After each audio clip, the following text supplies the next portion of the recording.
เราไปยืนเลยนั่นไม่นับเลยแล้ว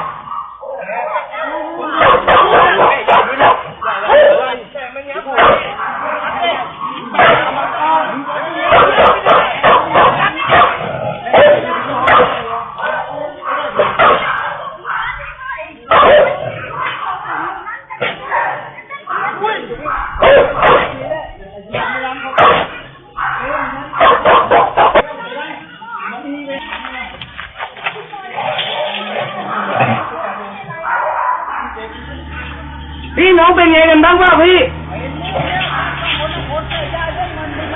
เดี๋ยวไปดูแป๊บเดียวเดี๋ยวล็อกน้องก่อนล็อกมันเจอแป๊บนึง